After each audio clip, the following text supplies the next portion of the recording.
versus the new digital. And a year ago, I was busy telling people, please, even if you haven't used it, hire a digital native.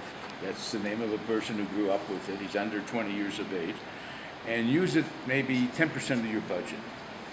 Today, I would say, I would talk about the fact that I now heard that Procter & Gamble is giving 25 to 35% of its budget for digital. Now remember, this is a company that grew up on the traditional television commercials and so on. My prediction now is that in about 4 or 5 years, most companies will be giving 50% of their budget to the digital, 50% to the traditional. So that's one change. And it will be a question of blending the two. It's not a question of maybe the traditional media will disappear. No, I don't want I want there to be newspapers, magazines, radio, TV, and billboards. Billboards is a minor one. I want those to be part of your marketing effort, because a 30-second commercial in 30 seconds gives an image of a company or a product in a dramatic way that you could sort of remember it, whether it's an automobile or it's a certain soap or whatever else. But then that very digital image, that very traditional image, maybe the 30-second commercial has at the end www, and it's an address, which really means if you want to know more, go to their website, go to some other sources.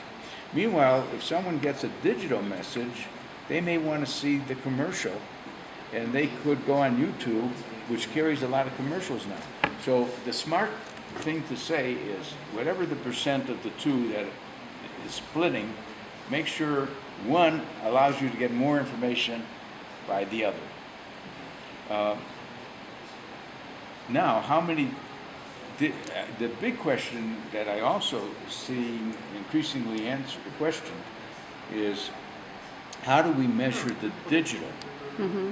Well, the bad news is that we never measure the traditional very well either, especially 30-second commercials. We found that it's really without a controlled experiment to know how many more people bought something because they saw this Nikon camera in an ad. Unless I have two groups that are pretty similar, they have similar incomes, we put the ad into the homes of the Nikon, the Nikon ad in the homes of that group, and this group never hears Nikon. And then we may track, if we could, how many people who saw the Nikon commercial ended up buying them. So unless we have better controls, it will be hard to know what a 30-second commercial is going to do. But how do we know what Facebook is going to do? How do we know how much more goods were sold because of Facebook or because of any of these new things, even YouTube? That's going to be a problem. Now, something else occurred to me that was also new. There's a thing that I didn't talk about last year because I didn't hear much about it. It's called content management. Mm-hmm. Now people are being added to the marketing department who can create stories, basically mm-hmm. stories. They're often journalists. And the idea is there are stories that would interest your customers, but not all customers. Maybe the story I just wrote will help my manufacturers of, let's say, of kitchen appliances. Now, I'm not selling my own kitchen appliance. I'm actually sending to certain customers a story about the future kitchen and how it will look. It is not an ad to sell anything. It is to say, customer, we know what your interests are, and we want to share with you some things. You don't have to read it if you're not interested. The problem with content management and all the money now being spent in creating content is that it wasn't designed to have an impact on selling immediately. We hope to create a customer who says they must like me. They send me interesting things to read, whether I do anything about it or not. So we have to, some companies that started doing content marketing, the bosses wanted too quickly the results of the content marketing, and so maybe it will be a flash in the pan. Yeah. What else is different? Are there new ways to help people afford a product? I just saw, there's a thing called Groupon. Has Groupon come to Ecuador? Not yet, no. Well, but there are some similar.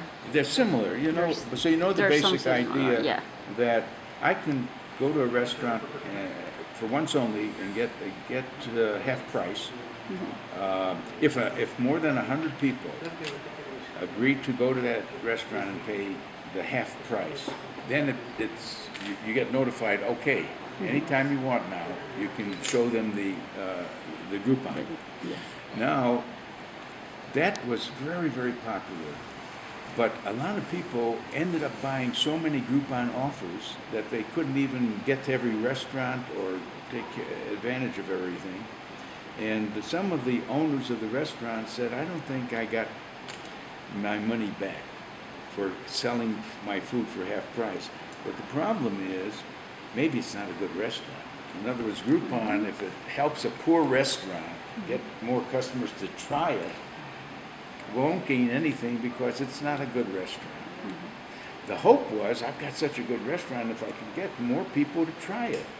So Groupon is one of the newest innovations that I've seen. Let me stop here about other questions besides those that are. Ayúdame porque no quiero. Gracias. Quiero que le preguntes He's not around, I think. No, I don't. la corriente de marketing oriental es bastante fuerte. ¿Cómo está incidiendo realmente en el mercado actual? Oriental marketing is like very strong. Does he say Asian marketing? Yeah. Marketing from Asia, Asia is very China strong. possibly. Yeah. How do you think it's influencing us? ¿Cómo nos influencia a nosotros? Sí. In South America or maybe in America? Yeah. Okay. And you'll tell them later or translate. Yeah. Basically, the Chinese are able to be the factory of the world. They make all the clothing, all the shoes, pencils, paper, lots of things, and they can sell it cheaper to us. So I would think that in South American countries, some of the toys that you buy for your children or anything else, made in China. So the question is, the marketing is usually using this formula. Same product, cheaper. Or better product, cheaper. That's the real reason for Asian success. It's not sophisticated marketing. Japanese marketing is sophisticated. They make better products. Yeah. And they charge more, but they're good at design. And even if you buy some Japanese dishes or you buy Japanese spoons, everything is, so all Asian marketing isn't one thing. He knows that. Okay. Yo puedo esperar, no importa. Okay. So, and for example, that we were talking about changes, for example, advertising, then I have seen that advertising has become like more social or more good advertising. What do you think about that? Well, advertising went through stage 1, 2, and maybe 3. One type I call marketing or advertising 1.0, 2.0, and 3.0. All right, 1.0 was advertising which claims that your product is the best and they can prove it's the best, so they're actually aiming it at your mind. They're not trying to emotionalize it. They're just saying, if you're going to buy rubber tires for your car, Michelin lasts longer than the other brands. Okay, that's appealing to the mind. Then at a new stage, marketing went after the heart. They want to, and I'll give you an illustration. If I buy detergent from a company that says ours is the best detergent, that's marketing 1.0. But if they show the mother with the baby and the clothing around the baby was washed with their detergent, I get emotional. I identified Procter & Gamble with loving babies. So stage 2, so many companies have added the heart to the mind. Now, the 3.0 is a new stage, and there you're appealing to your company by saying that we're a company that cares about the environment. We're a company that cares to make a better world. And so that would be the third thing. You could appeal to the mind, the heart, or the spirit.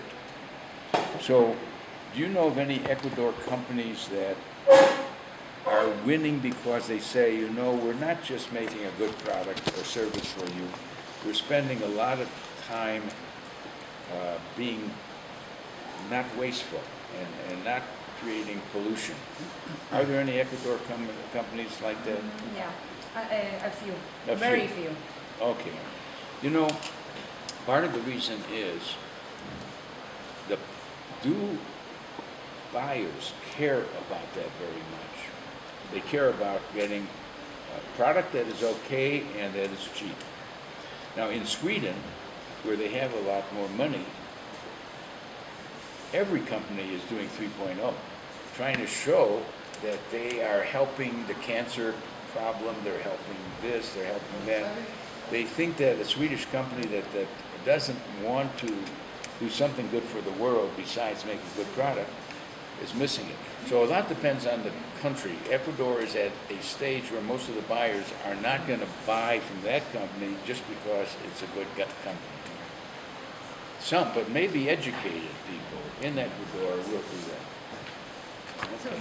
does Philip Kotler has smartphone? Yeah. Does have a Twitter, Facebook? Is he using? How do you interact with social media? Well, I do have an iPhone, but it could have been a Samsung phone. They're both good.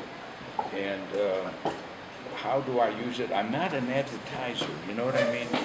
If I were producing a product, I have a sort of a company that brings me to different places in the world, and they announce events like this event using the digital media and the old media. They put out posters, brochures, but they also have mailing lists of the names of people who they could send emails to and so on. Yeah. Getting out of the advertising, what about the innovation and marketing? The what version? Innovation and marketing. Yeah. Getting on new products, new way of thinking. What you were saying, like former groups on innovation inside the companies and outside the companies. What do you think during the war, around the war, will be like for a small company? Yeah. Because when you have the budget to get outsiders group, Yeah. it's Now it's here's quite the different. thing. Here's the thing. I want to talk about a group that we didn't mention, who are innovators, and those are entrepreneurs. And then I can talk about companies. An entrepreneur wants to create something new, and they're often found in Silicon Valley. They're found in just go a little further. They're found in Silicon Valley, and they end up making Facebook. Another one starts Google. So we know that, and many of them are successful, but they have created an app. An app isn't as big as a Facebook, just an app. And we expect these people to be found everywhere in the world. In fact, some cultures have more entrepreneurs per 1,000 people than other cultures. I can't talk about Ecuador. I don't know the situation.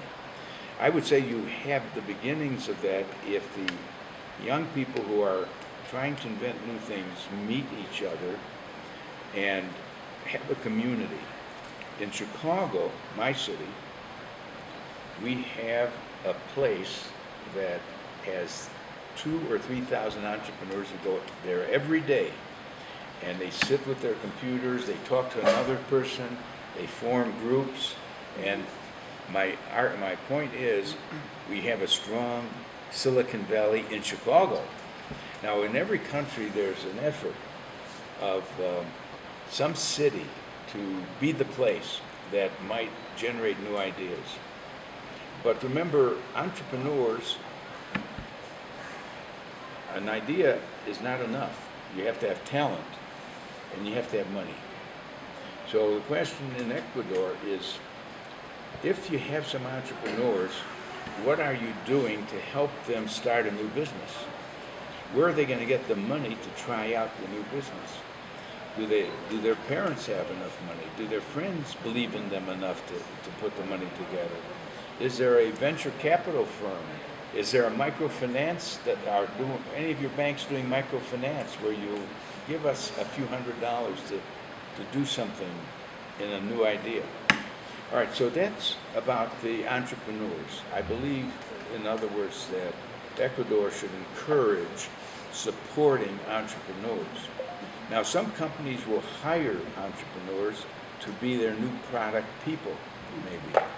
But the big thing is most companies, to be innovative, they themselves have to create the processes where there will be some money to go for ideas that come up in the company itself.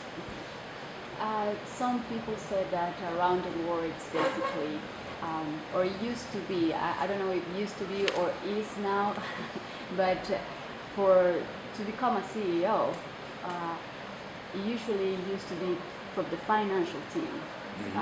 And now some people are getting out to be the CEOs and most of the directors in the companies from the CMOs.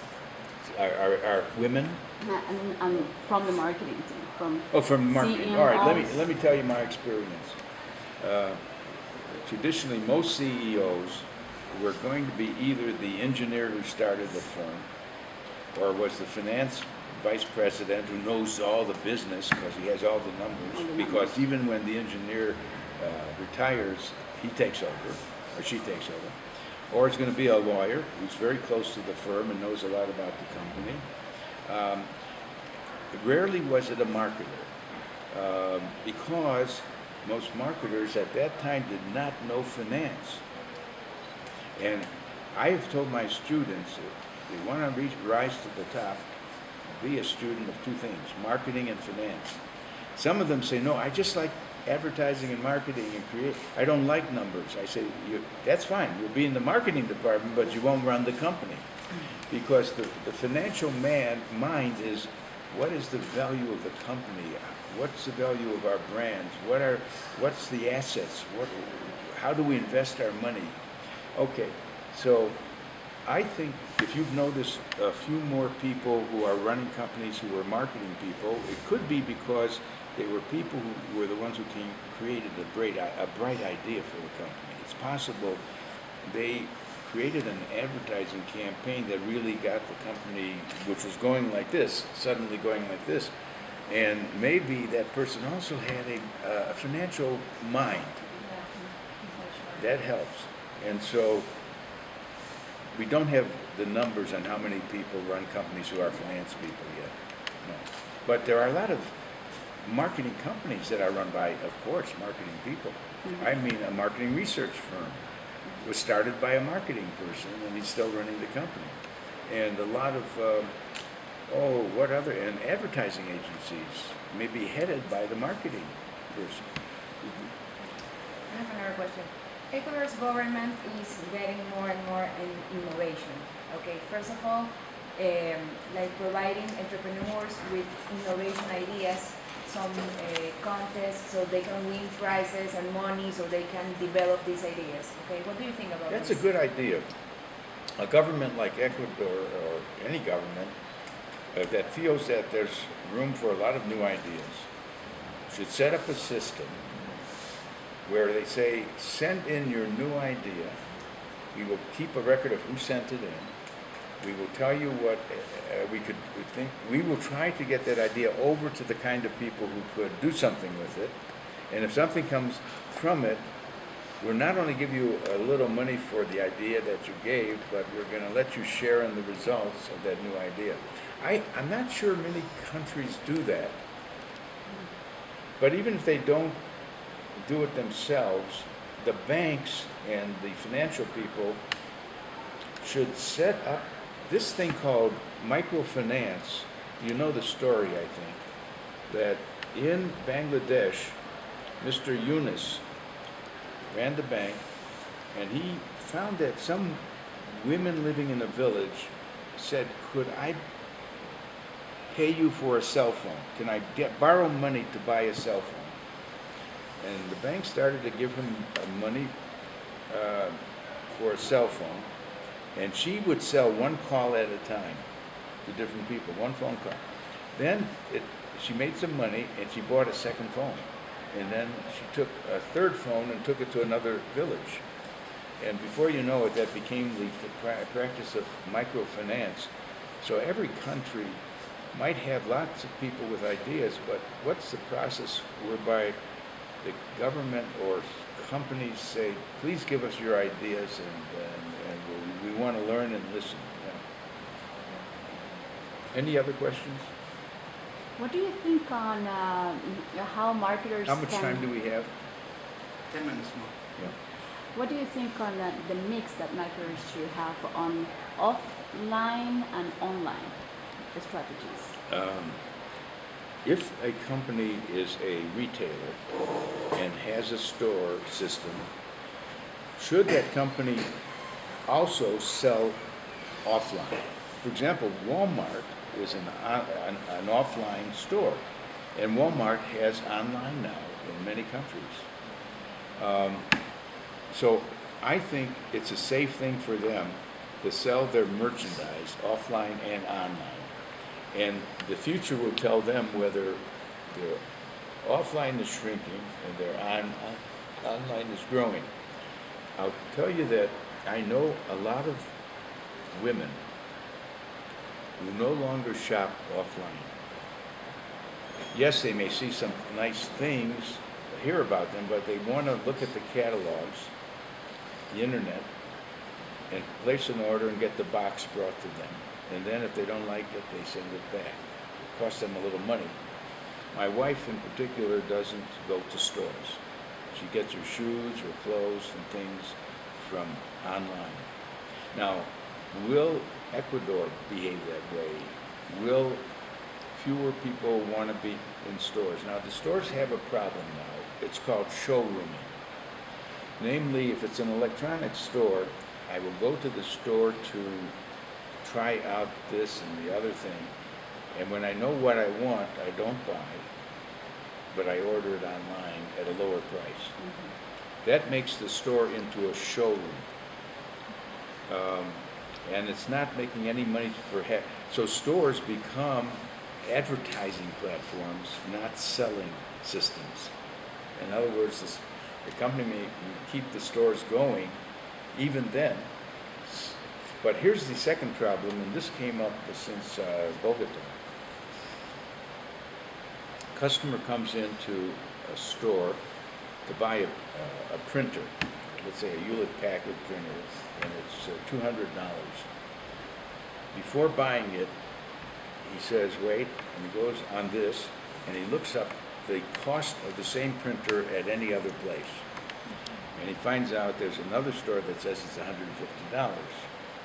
So, Mr. Seller, you said $200.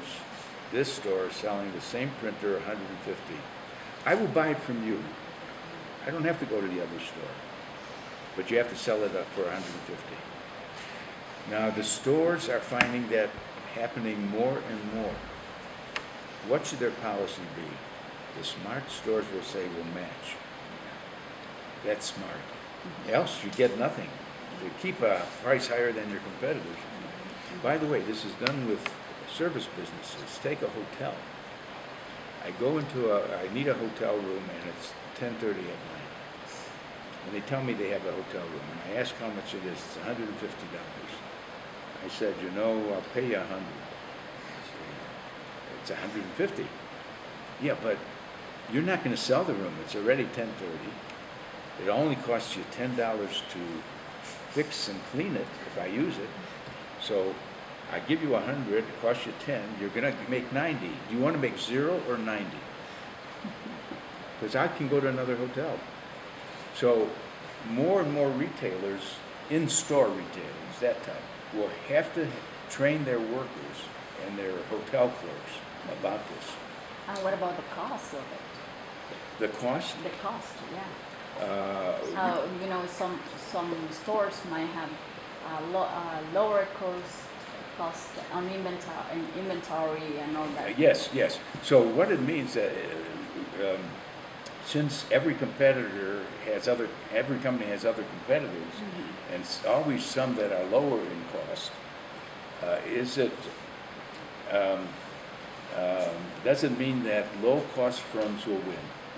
Yes, it does. It means, actually, something else that's happening since your question from in Bogota. Namely, people like good quality products, but if the middle class is being squeezed, if they don't feel they have enough income, they're changing their standard. They'll buy an acceptable product at a lower price over a better made product at a higher price. Most companies that make higher priced products of good quality may lose out as the market shrinks and moves more toward people looking for acceptable quality, not best quality. I would like to ask you, what do you think on the massive economy on the average products on quality, but what we were talking about earlier now? Inequality of... And quality and... what the quality, what do I think about quality? It's going to be like average quality No. when you buy products. No. You're raising a good question. Most products are sort of average, by definition. All right. Most companies in the last 10 years have been saying this: I better make not an average product, because there's too many competitors making an average product. I will make either the high value or the low value. You can't do both with the same brand name. If you call it a Mercedes, you can't make a very cheap Mercedes. But that's all right. Lexus and Toyota are at different levels. So I've been advising companies that want to be at the high end to not be scared of going to the low end, but with a different brand, and doesn't even say the same company's making it. But to go from the high brand to the middle, I'm not sure about. The middle seems to be a hole that you can fall into. But maybe the middle's coming back. So when I use the expression, I'm satisfied with an acceptable product. Before I wasn't. Maybe the middle, being Maybe average because is of the economy. the economy. Yeah. It has a lot to do with With it. people not having enough money.